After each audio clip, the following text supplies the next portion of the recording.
It's finally here, the Freyja deck of fate events that we have been waiting for the past probably like 6 weeks, if not 8 weeks by now. When we first announced Asgard Divide event, they said that we were going to get a deck of fate events to get a guaranteed Freyja. And it is now here. We have this deck of fate event, and surprisingly, it doesn't include any sort of summoning for souls, summoning for champions. Normally, whenever there's a guaranteed event, there is always some sort of, you have to use shards to do it. Instead, we've basically got a champion training and summoning souls. I was hoping they would put some sort of boost on at the same time, but that was me more wishful thinking than anything else. Now, it's going on for 3 days and 23 hours, and a lot of people before this was asking me, how many soul stones am I going to need? How many this, how many that? And one of the things I was saying to them was you can never really predict, because you will go into both the hero path and the deck of fate events expecting a certain outcome, and inevitably they always throw some sort of spanner in the works. And in this one again, they have done basically pretty bad stuff. They have nuked. And what I mean by nuked, they have dropped the points significantly for what you get for both parts of this event. Normally they only do one, because they want to drive you towards one direction, either the training or the summoning of souls. They have actually nuked both of these, and we're not talking 10%, we're talking 30 to 40% points. This is going to be a slog no matter where you do it, unless you're willing to spend a lot of money on soul stones, because you just won't have enough of them. Right now, I am sitting on a pretty sizable chunk. I would say this is pretty sizable. I haven't bought these. I've just been storing them up, doing different events, getting the Immortal Soul Stones from different events, getting the Eternal Soul Stone from the Cintranos when it comes out every single rotation. I've just been acquiring these over time, and I've got quite a lot of them. This isn't even going to really make a dent in the amount of champion training you're going to have to do. We're going to do the full breakdown in a moment. Now, I always say whenever there's a deck of fate event, this is the first deck of fate event you are doing. It works a very simple way. You have 40 cards. Each card costs you 1,000 of these tokens. They call them different things. They're called fate runes. You can buy them for gems if you want to. I really wouldn't recommend them. I'd recommend you convert that gems into actually energy and use it for some more purposes. And the premise is simple. Get 1,000 coins, flip a card. Each card has a rarity: common, rare, and epic. And behind those cards will lie a reward. These are all of the possible rewards you're going to get. So if you flip every single card in the deck, you will get all of these rewards in entirety. Now, there are 100 fragments available for Freyja, but not all of these cards need to be flipped for you to get those 100. However, this is where the luck comes into it. Are you going to find the fragments straight away, or are you going to find the void shard, the books, the essence, the ancient shards, and then you have to keep flipping the cards? On average, most people who do this for a champion, they've done it before for a champion when they did it for, I believe, Fatalis. You kind of have to go to the 30 at least. You need to expect that you're going to need like at least get 30. Some people can do it in less, some people can do it in more.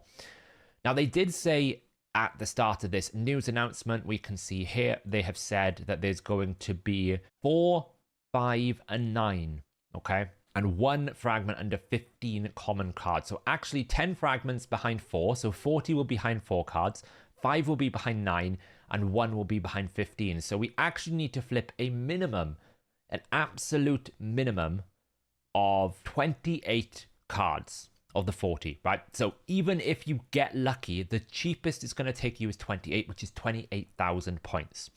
Now, the thing about deck of fates that makes it a deck of fate is if you flip the same 3 colors in a row, you will get a bonus reward, and these are the rewards you could get. It randomly rolls. They have nuked these rewards also, because normally on the epic there would always be an Eternal Soul Stone. They've taken that away.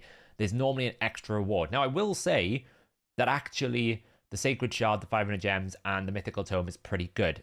To some degree, I would say the Sacred Shard, the Mythical Tome, and the Chaos Ore is on a higher level. And then you've got the 1,000 energy and the 500 gems. I don't really rate feasts because I just find them very difficult to use. But they are obviously, of course, valuable if you want to save yourself some champion training, I guess. I've never used one in my entire raid career, so I don't really find the same with barrels. So I'm really looking for the books and the shards and the gems more than anything else. And that is the Deck of Fate event. That's exactly how it works. You flip a card, flip all of them, get your champion, happy days. Each one of them is going to give you fragments. That fragment is going to go into the portal for Freyja. You can keep it in this portal for as long as you want. As long as you collect 100 fragments in the event, Freyja can sit there for the next 200 years if you want them to, before you have to summon her. She doesn't expire at the end of the event, but you have to make sure you flip all the cards before this. So the real question you're probably all asking then, okay, if they've nuked the points, how bad is it? How much effort is it going to take? Here we go. Let's go through it then. So this is going to be a math breakdown. So I'm going to give you the exact numbers, the exact effort, and all of the different combinations that you're going to need to do in order to get these points that you require. This sheet that I'm showing you will be pinned in the description and the first comment as well, so you can use it, because there will be a calculator that you can use where you can enter the amount of soul stones you have to then offset it against the champion training requirements you have, so you know how much champion training you've got left, and you could do that before you pull a single soul stone. So what I first want to cover here is the chances of you pulling 3 in a row, just to kind of highlight to you like how difficult it is to get 3 in a row, especially epic. Okay, so we've got 18, 13, and 9. These are the different rarities we've got available to us, which means if you are perfect, you can get 3 epics in a row, 4 rares in a row, and 6 commons in a row, right? You can get a total of 13 switches. Now, generally you get 2 to 3, because you will see the odds of pulling one of these cards then determine the odds of pulling 3 cards. And the chance of you getting a 3 in a row for epic is like 1.14. It's a 1% chance. It's very, very rare. Even common is only 9%. It's not very good. It's very difficult to do. And generally it's quite punitive. For example, if you pull 1 epic and then you pull 1 rare, you've now lost the 2, right? If I drop to 8, it becomes significantly harder, even though I've got 3 more, because I can only now get 2 in a row. Essentially, I can only get 2 sets in a row. So that's kind of the odds. Don't expect to get 3 in a row. If you do, nice, it's a nice little bit of reward, but don't expect it. Now I'm going to start with the soul summoning first, because this is pretty easy math. Just to kind of show you the difference, this was what the old rates used to be. I have another spreadsheet I'm going to show you at the end of this bit, which is the exact same model, summoning souls and training, to show you the difference in resources that they're requiring you to get for Freyja. But here is just a simple example. They've basically knocked it down by 40%. Used to be 5,000, it's now 3,000. Used to be 1,000, it's now 600. Used to be 100, it's now 60. They've knocked it down 40% across the board, which means if you want to do it all through soul stones, you're going to need 13 eternal soul stones, 67 immortal, or 667 mortal soul stones. It's not going to be something you could just do with soul stones. They're forcing you to do training, unless you're willing to spend an awful lot of money, because buying these are not cheap. They are not cheap at all. We're talking a couple of $100, if not more. Now, it is a guaranteed champion, so you always have to offset that in your brain, in the sense that, you know, they're not going to give you a champion for free. But there's also this context of, you know, these events are never solely meant to be done in one way. They're always meant to be done predominantly in one way and then offset in another way. This one is pretty much you're designed to do training, but you're offsetting it with whatever stones you've got. Now, training is a little bit more complicated because there's lots of numbers to show you, but I will simplify this as much as I can. Now, again, they have nuked the points.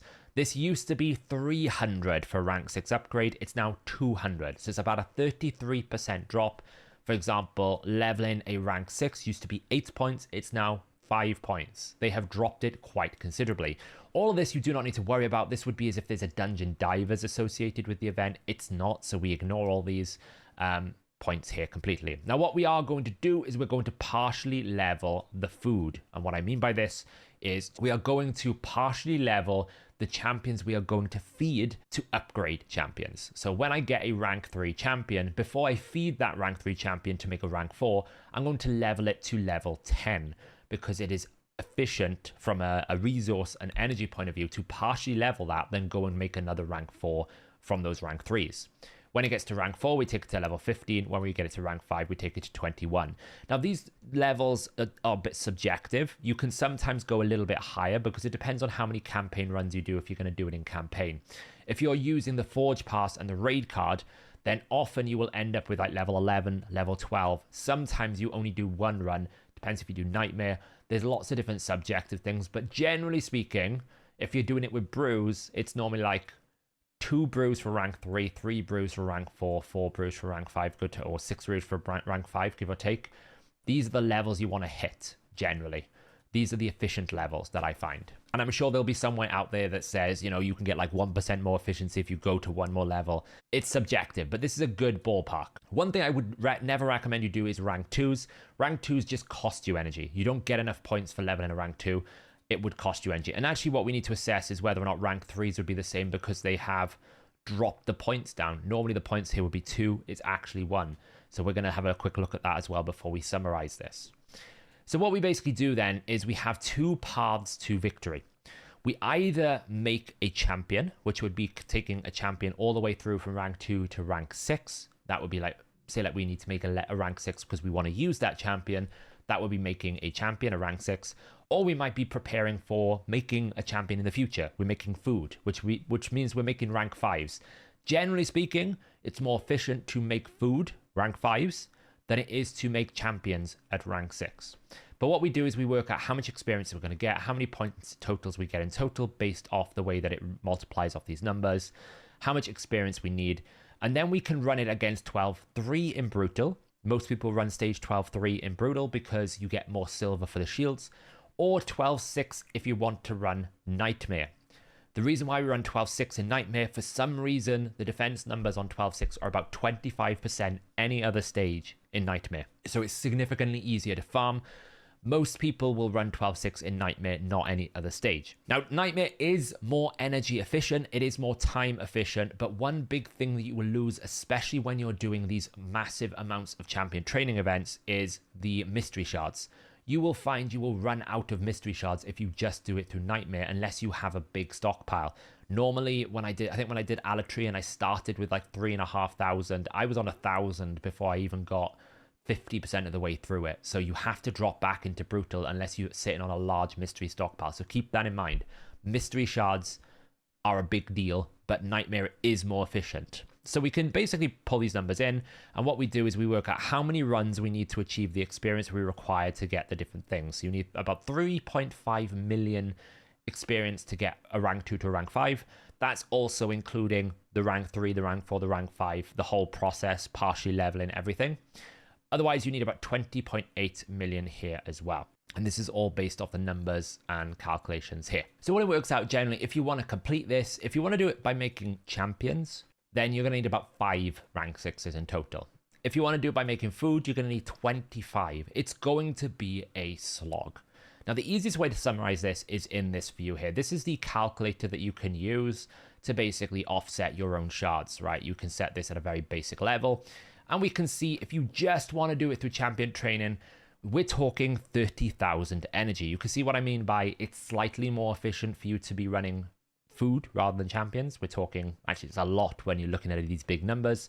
It's around about 5,000 energy you're going to be saving, but pretty much you're looking at 27,000. If you were super efficient, which would be 28,000 points, then it's about 20,000 energy for Freyja. Now you might think that's a pretty good deal, but keep in mind you're going to do this over 4 days and it's during a fusion event. So you need to be spending energy on the Spider tournament, the Dungeon Diver tournament, and all other things that are going on. Now, I will say one advantage with doing champion training with the Dungeon Divers event is you will get Dungeon Diver points for champion training.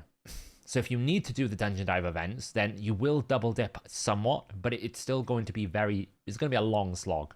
Now, if you can offset it, like I had, I think this many shards, then you will drop the points down quite a lot. You can see what I've done here is I said, okay, how many cards do I want? Let's say I want 30 cards. Well, I can offset about half of the points, which means I only have to do about 10 to 12,000 energy. But that's still quite a lot of energy. You know, we're talking, even if this was the situation, you're talking 10,000 energy on a good day. We divide that with 130, and then we have 76 refills. So we're talking that's still 3,000 gems worth of energy. That is quite a lot of effort. That's a lot of effort. Obviously, we've got a new Cursed City coming in, so that'll give you some free rewards. You still got Doom Tower potentially. You can get some free energy per day. You'll obviously have your daily resets and everything, so it's not going to be exactly that much gems, but it's still quite a lot. Now, one of the things we're going to work out here is just quickly, like I said, is it no longer worth it to partially level rank 3? We only get 10 points. Well, let's just see. The way we know is if we take this away, will we save energy or not? So it's 10, 808, 12, 626. No, it's still a little bit more efficient. Although it's not the best, it's still more efficient to do rank 3s. It's just not as impactful anymore because they've halved the points, right? Look, if I do it from a raw state, if I put it down to 0, then 28, 479, 33,000, 27. So it's still better to do it that way. So we still need to do the exact numbers that we always tend to do with training. Now, just to put this in context, I pulled up this Serpent deck of fates that happened in July 2024. Identical event, Summon Souls and Champion Training. And you can see the difference in which the point nuking has really had on this event. We're talking the other event was 16,000 energy to 18,000 energy, or 8 Eternal and 40 Immortal. So in this situation, if we were taking off the old model, I would only have had to do an extra 6,000 summoning. So 6,000 champion training and that was to get the 40 cards. The current one we're looking at right now, if I want the 40 cards, is going to be, if I include all my other ones here, about 17,000.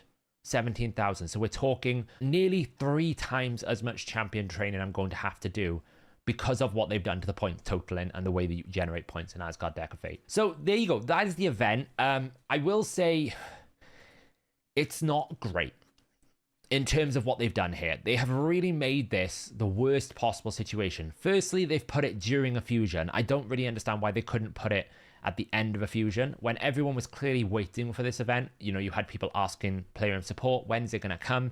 They were expecting shards. A lot of people, like myself, we saved up sacreds. We were prepared for it. And now it's like, well, I've got to do Dungeon Divers, and I have to do Spider Tournament, and I have to do a boatload of champion training. That's a lot to ask of a player. So clearly they want you to buy it, which I suppose is okay. It's during clan versus clan as well. And it's a non-personal clan versus clan. So for us, normally we don't really push crazy points. So if you're going for Freyja, you're going to have to like blast it out today so you don't get lots of points in CVC, or you do it tomorrow and then you inflate your CVC points, which is not really ideal for the clan. It's quite bad. Now, I will say Freyja is not the worst champion, but she's also not like a champion like I would be so excited to get. So there's a bit of a question you have to have when you're trying to decide, should you go for this? Which is pretty much, is it worth the grind? Is it worth it? Now, she does have a pretty cool unique A1 where she will counterattack whenever shield is removed that she places, which if you tie it with something like a blood shield and her A2, you can get a lot of A1 counterattacks. She does increase her defense by quite a lot every time an ally inflicts a critical hit as well, which this doesn't take long to stack up. You need 10 critical hits. If you've got a 4-hitter, a 3-hitter, a multi-hitter, you'll hit this pretty quickly.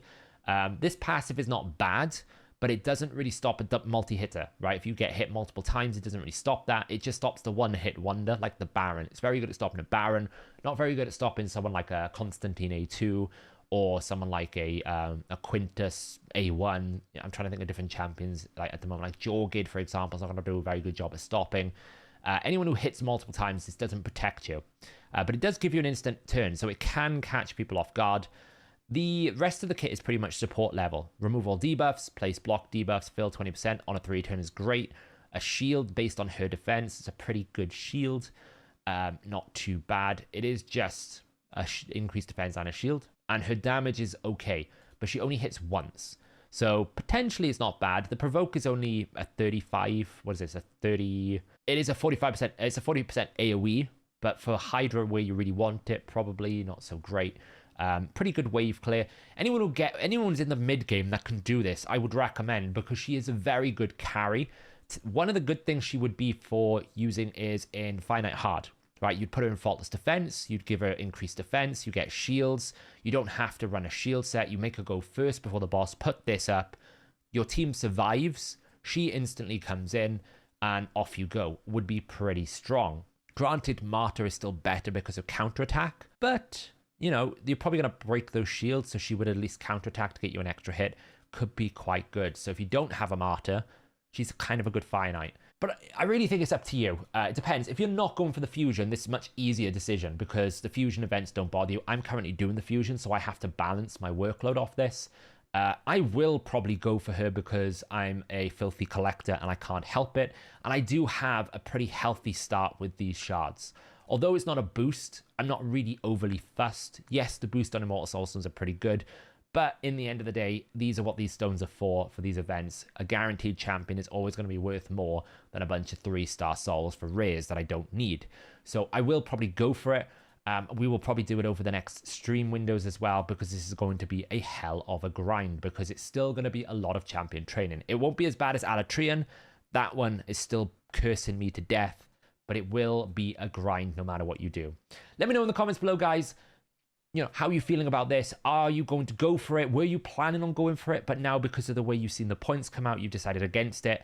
Do you think it's pretty terrible that they've nuked the points by such a degree? They've nuked both by about 30 to 40%. That's pretty harsh. Let me know in the comments below. What are you going to be doing? Are you going for Freyja? And I'll catch you in the next video.